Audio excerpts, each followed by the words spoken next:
Assalamualaikum warahmatullahi wabarakatuh. Perkenalkan, kami dari kelompok 5. Di sini kami akan mempresentasikan tentang strategi-strategi dalam tindakan.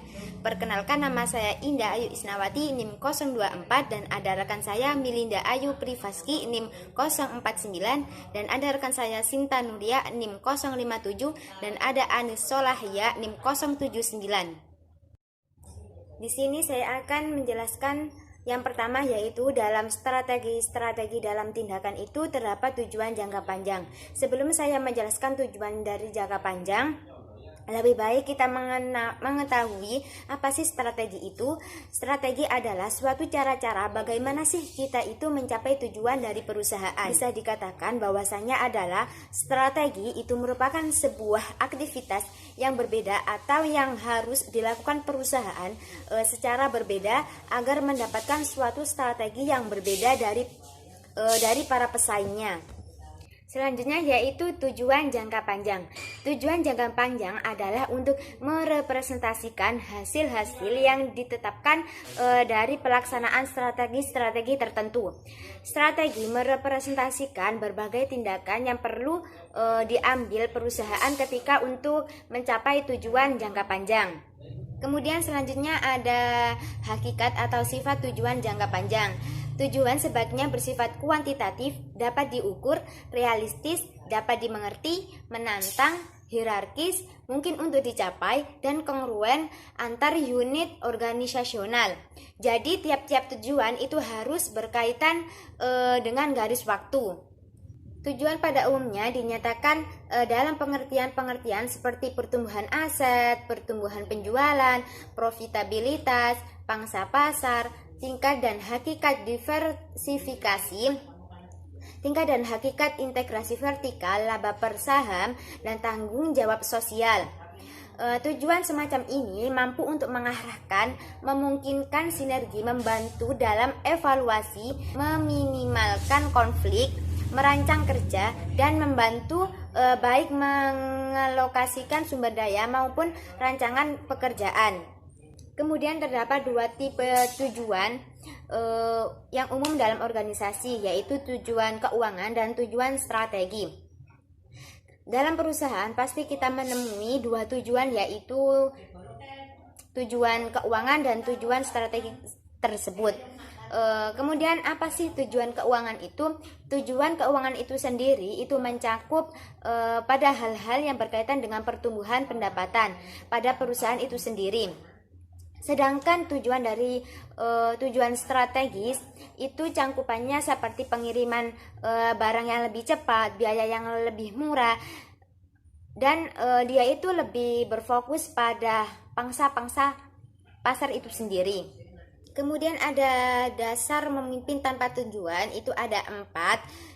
Yang pertama yaitu memimpin tanpa ekstrapolasi, yang dimaksud berpegang teguh pada pendirian, jika tidak rusak tidak perlu diperbaiki. Kemudian ada memimpin berdasarkan krisis, didasarkan pada keyakinan bahwa ukuran yang sebenarnya seorang penyusun sinergi yang baik adalah kemampuannya untuk menyelesaikan persoalan.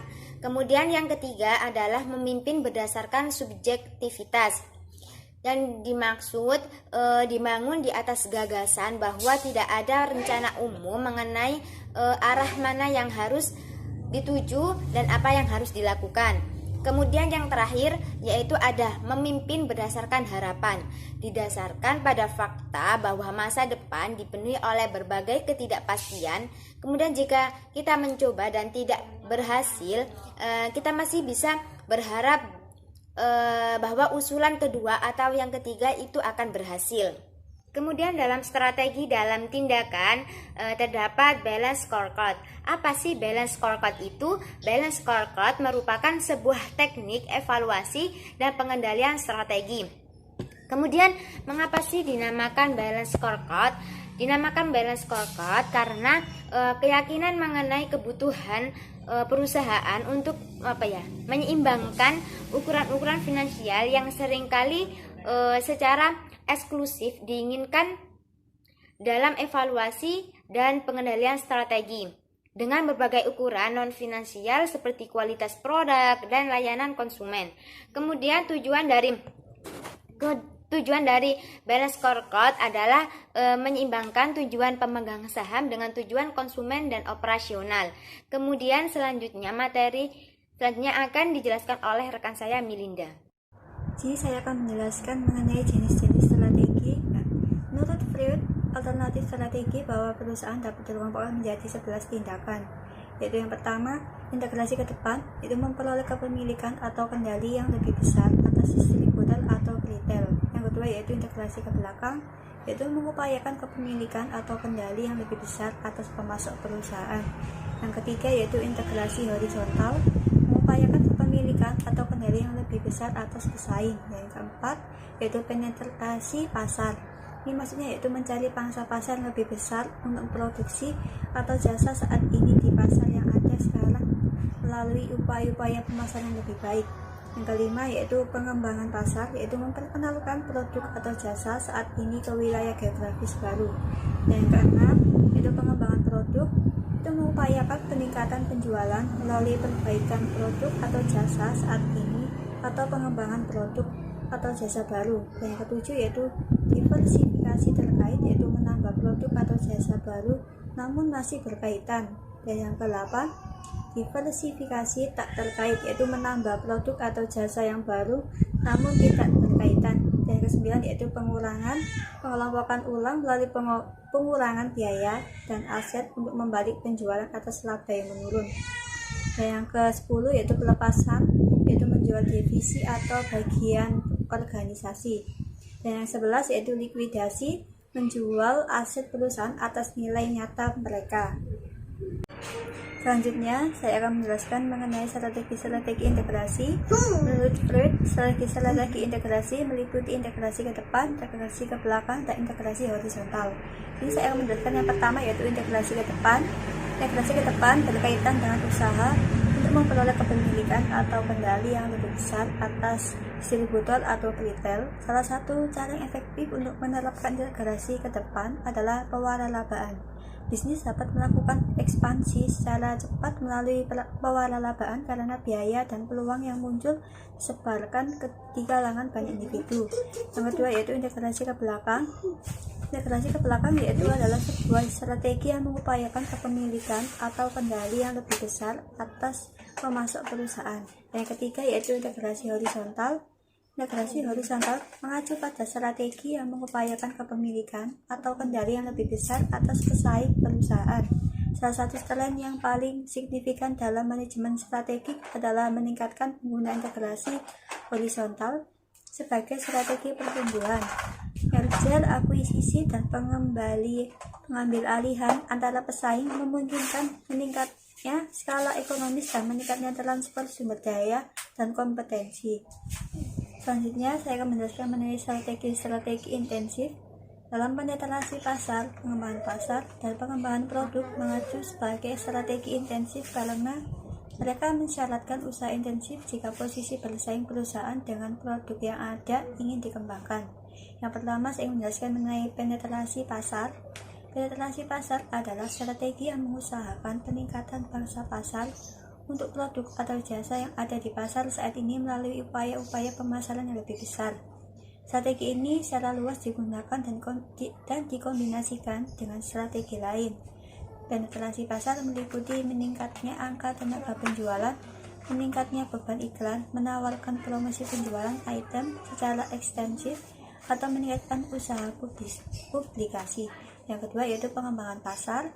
Pengembangan pasar meliputi pengenalan produk atau jasa yang ada saat ini ke wilayah-wilayah geografis yang baru. India adalah target utama beberapa perusahaan untuk berekspansi secara geografis. Dan yang ketiga yaitu pengembangan produk. Pengembangan produk adalah sebuah strategi yang mengupayakan peningkatan penjualan dengan cara memperbaiki atau memodifikasi produk atau jasa yang ada saat ini. Pengembangan produk biasanya memerlukan pengeluaran untuk kegiatan penelitian dan pengembangan yang besar. Selanjutnya akan dijelaskan oleh teman saya yaitu Cinta. Saya akan menjelaskan strategi diversifikasi. Terdapat dua tipe strategi diversifikasi yang meliputi diversifikasi terkait dan diversifikasi tidak terikat. Bisnis dikatakan terkait ketika rantai nilai mereka mengalami kecocokan dengan strategi antara bisnis. Sedangkan jika bisnis dikatakan tidak terkait, maka rantai nilai mereka tidak sama, sehingga tidak ada kecocokan dengan strategi antar bisnis yang terjadi. Tipe yang pertama, diversifikasi terkait. Bisnis dikatakan terkait ketika rantai nilai bisnis memiliki kesesuaian strategi lintas bisnis yang bernilai secara kompetitif. Tipe yang kedua adalah diversifikasi tak terkait.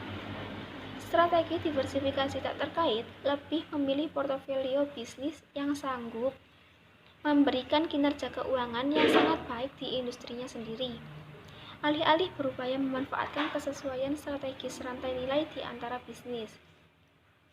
Ada 10 pedoman tentang kapan diversifikasi tak terkait dapat menjadi sebuah strategi yang sangat efektif. Slide selanjutnya, yakni strategi defensif. Selain strategi integratif, intensif, dan diversifikasi, organisasi juga dapat melakukan penciutan, divestasi, dan likuidasi. Yang pertama, pengurangan. Pengurangan terjadi manakala sebuah organisasi melakukan pengelompokan ulang melalui pengurangan biaya dan aset untuk membalik penjualan dan laba yang menurun. Disebut juga pembalikan atau strategi reorganisasional. Pengurangan dirancang untuk memperkuat kompetensi khusus dasar suatu organisasi. Yang kedua, divestasi. Menjual satu divisi atau bagian dari suatu organisasi disebut dengan divestasi. Divestasi sering dipakai untuk mendapatkan modal guna akuisisi atau investasi strategis yang lebih jauh. Divestasi dapat menjadi bagian dari keseluruhan strategi penciutan untuk membebaskan organisasi dari bisnis yang tidak menguntungkan, yang membutuhkan terlalu banyak modal, atau yang tidak begitu sesuai dengan aktivitas perusahaan yang lain. Yang ketiga adalah likuidasi. Menjual seluruh aset perusahaan secara terpisah-pisah untuk kekayaan berwujudnya disebut likuidasi. Likuidasi merupakan pengakuan kekalahan dan konsekuensinya bisa menjadi sebuah strategi yang sulit secara emosional. Namun demikian, lebih baik menghentikan operasi daripada terus menderita kerugian uang dalam jumlah yang besar. Selanjutnya, 5 strategi generik Michael Porter. Menurut Porter, strategi memungkinkan organisasi untuk memperoleh keunggulan kompetitif dari 3 landasan yang berbeda. Yang pertama, kepemimpinan biaya. Kedua, diferensiasi. Yang ketiga, fokus. Porter menamakan landasan ini adalah strategi generik. Keunggulan atau kepemimpinan biaya menekankan pemproduksian produk-produk yang distandarisasi dengan biaya per unit yang sangat rendah untuk para konsumen yang peka terhadap harga. Terdapat dua tipe alternatif kepemimpinan biaya, yaitu tipe yang pertama adalah strategi biaya rendah atau low cost yang menawarkan produk atau jasa kepada konsumen pada harga terendah yang tersedia di pasar. Kemudian tipe yang kedua adalah strategi nilai terbaik atau best value yang menawarkan produk atau jasa kepada konsumen pada nilai harga terbaik yang tersedia di pasar dengan tujuan untuk menawarkan serangkaian produk atau jasa pada harga yang serendah mungkin dibandingkan dengan produk pesaing dengan atribut yang serupa. Tipe yang ketiga adalah strategi generik Porter adalah diferensiasi. Pembedaan atau diferensiasi adalah sebuah strategi yang bertujuan menghasilkan produk atau jasa yang dianggap unik di industri dan diarahkan kepada konsumen yang relatif peka terhadap harga. Fokus berarti memproduksi produk dan jasa yang memenuhi kebutuhan sekelompok kecil konsumen. Dua tipe alternatif strategi fokus adalah yang pertama, tipe keempat adalah strategi fokus biaya rendah yang menawarkan produk atau jasa kepada sekelompok kecil konsumen pada harga terendah yang tersedia di pasar. Tipe yang kelima adalah strategi fokus nilai terbaik yang menawarkan produk atau jasa pada sekelompok kecil konsumen dengan nilai harga terbaik yang tersedia di pasar. 5 strategi Porter tersebut menyiratkan pengaturan organisasional prosedur pengendalian, dan sistem insentif yang berbeda. Perusahaan-perusahaan yang lebih besar dengan akses ke sumber daya yang juga lebih besar umumnya bersaing dengan strategi kepemimpinan biaya atau diferensiasi, sementara perusahaan-perusahaan yang lebih kecil seringkali berkompetisi dengan menggunakan strategi fokus. Selanjutnya, saya akan membahas pada poin I, di mana pada poin I ini membahas mengenai sarana-sarana untuk mencapai strategi, yang mana terdapat 4 sarana dalam pencapaian tujuan. Yang pertama, ada ventura atau usaha patungan atau bisa disebut sebagai kemitraan. Yang mana usaha patungan ini adalah strategi populer yang dijalankan manakala 2 atau lebih perusahaan membentuk sebuah persekutuan atau perkongsian sementara untuk menindaklanjuti peluang tertentu. Alasan utama mengapa perusahaan-perusahaan tersebut menggunakan kemitraan ini sebagai sarana untuk mencapai strategi adalah globalisasi, yang mana terdapat teknologi yang menjadi alasan dibalik kebutuhan untuk membentuk aliansi strategi. Selanjutnya yang kedua ada merger atau akuisisi. Merger dan akuisisi ini merupakan 2 cara yang lazim dipakai untuk menjalankan strategi. Merger akan terjadi apabila 2 organisasi yang berkurang lebih sama bersatu untuk membangun satu unit usaha. Sedangkan akuisisi ini akan terjadi ketika sebuah organisasi yang besar membeli atau mengakuisisi suatu perusahaan yang lebih kecil atau sebaliknya. Selanjutnya yang ketiga ada akuisisi ekuitas swasta. Laju dan jumlah akuisisi ekuitas swasta merupakan tren baru terpenting dalam dunia merger pada tahun 2006 sampai 2007, di mana terdapat utang yang murah dan banyak telah mendorong perusahaan-perusahaan ekuitas swasta untuk menjadi pengakuisisi yang teraktif di pasar bisnis dewasa ini. Dengan kesepakatan akuisisi oleh perusahaan ekuitas swasta ini, maka telah mendorong para pemimpin serikat pekerja di seluruh dunia agar melobi pemerintah untuk menetapkan larangan atas aktivitas ini. Dan yang terakhir ada keuntungan-keuntungan pelaku pertama. Keuntungan pelaku pertama ini mengacu pada manfaat yang mungkin diraih sebuah perusahaan dengan masuk ke pasar baru atau mengembangkan suatu produk atau jasa baru sebelum perusahaan pesaing melakukannya. Beberapa keuntungan ini terjadi karena mencakup kemampuan untuk mengamankan akses ke berbagai sumber daya yang langka, memperoleh pengetahuan yang baru mengenai berbagai faktor dan isu terpenting, serta menguasai pangsa pasar dan posisi yang mudah untuk dipertahankan tetapi sulit untuk direbut oleh pesaing. Selanjutnya pada poin J, yaitu manajemen strategis di organisasi nirlaba dan organisasi pemerintah, di mana organisasi nirlaba ini pada dasarnya seperti perusahaan yang mencari laba. Di dalam proses manajemen strategis ini digunakan secara efektif oleh banyak organisasi nirlaba dan juga organisasi pemerintah. Dalam organisasi ini terdapat 4 acuan yang diperlukan. Yang pertama ada lembaga pendidikan, di mana lembaga pendidikan ini lebih sering menggunakan teknik dan konsep manajemen strategis. Selanjutnya yang kedua ada organisasi kesehatan. Pada strategi ini dijalankan oleh banyak rumah sakit yang meliputi penyediaan layanan di rumah, penyediaan tenaga perawat di rumah, dan pembangunan berbagai pusat rehabilitasi. Strategi rumah sakit ini akan berhasil untuk masa depan apabila membutuhkan kerjasama yang baru dan mendalam dengan para dokter. Selanjutnya yang ketiga, ada badan dan departemen pemerintah. Contohnya ini seperti kepolisian, kamar dagang, asosiasi kehutanan, dan departemen kesehatan yang bertanggung jawab untuk merumuskan, menerapkan, dan mengevaluasi strategi-strategi yang menggunakan uang hasil pajak rakyat dengan seefektif mungkin untuk menyediakan layanan program.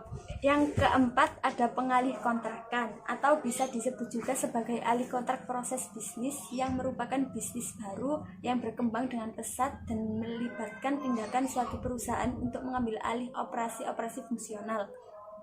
Contohnya seperti sumber daya manusia, sistem informasi, penggajian, akuntansi, layanan konsumen, dan bahkan pemasaran dari perusahaan lain. Selanjutnya pada poin K, yaitu manajemen strategis di perusahaan-perusahaan kecil, di mana manajemen strategis di perusahaan kecil ini lebih informal daripada di perusahaan besar. Tetapi Perusahaan-perusahaan kecil yang menjalankan manajemen strategis ini memiliki kinerja yang lebih baik daripada yang tidak melakukannya. Dalam menciptakan bisnis baru di zaman sekarang ini, mungkin memang lebih kecil resikonya dibandingkan dengan yang sudah ada. Untuk proses manajemen strategis dari perusahaan besar itu sama pentingnya dengan perusahaan kecil. Mulai dari perencanaannya, semua organisasi juga mempunyai strategi meskipun hanya terkait dengan operasi dari hari ke hari. Bahkan bila dijalankan secara informal atau sendirian oleh pemiliknya. Proses manajemen strategis ini secara signifikan dapat membantu pertumbuhan dan kesejahteraan perusahaan kecil. Mungkin itu materi mengenai strategi-strategi dalam tindakan yang telah kami bahas. Mohon maaf bila ada salah kata yang tidak kami sengaja. Sekian pembahasan dari kelompok kami. Wassalamualaikum warahmatullahi wabarakatuh.